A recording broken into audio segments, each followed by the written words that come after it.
C'est avec consternation mêlée à l'espoir que je prends la parole dans ce conseil au nom du peuple congolais et de la délégation de la République démocratique du Congo que je conduis.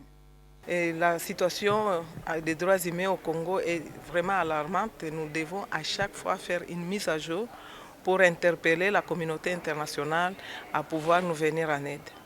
Oui, d'abord, c'est de saluer la bravoure de nos dames de fer, ces combattantes qui chaque jour sont au front, en commençant par Madame le Premier ministre, la ministre des Affaires étrangères, la ministre des Droits humains et la vice-ministre des Affaires étrangères pour ce travail extraordinaire qu'elle réalise ici à Genève en ce qui concerne la présentation de l'image de la RDC. Et ici, il faut souligner les deux versants de la chose. D'un côté, l'évolution très positive de la question des droits humains dans les zones qui sont sous contrôle du gouvernement légitime de la RDC et la situation catastrophique qui sévit dans la partie de l'Est occupée par les troupes rwandaises. Et ce travail est aujourd'hui en train de produire ses effets. Ici, c'était aussi l'occasion d'insister que la récente résolution prise par le Conseil des droits humains soit mise en application parce que nous en avons absolument besoin. Nous allons continuer de faire ce travail, nous l'accompagnerons toujours. Donc c'est pour nous l'occasion de saluer ces efforts, de féliciter Madame la ministre des Droits humains que nous avons aussi accompagnée ici pour finaliser ce travail. Nous pensons que le son de la RDC a été bien écouté et les choses sont dans la bonne direction. Voilà. C'est comme venait de le dire le premier vice-président de l'Assemblée nationale.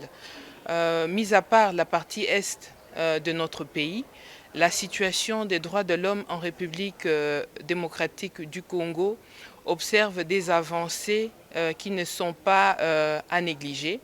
Mais la situation qui prévaut actuellement dans le nord et le sud Kivu met en alerte encore une fois de plus face à cette agression rwandaise avec les M23 et l'AFC. Nous avons observé une aggravation de la situation sur le plan de droits de l'homme dans cette partie du pays avec des massacres, des tueries, de viols et tout ce qui s'est passé depuis janvier à ce jour.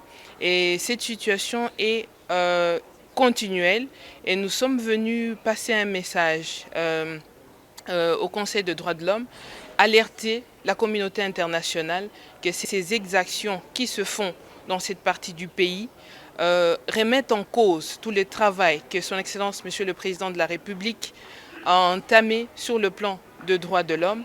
Et nous demandons l'accompagnement de toute cette communauté internationale afin que ces crimes soient arrêtés.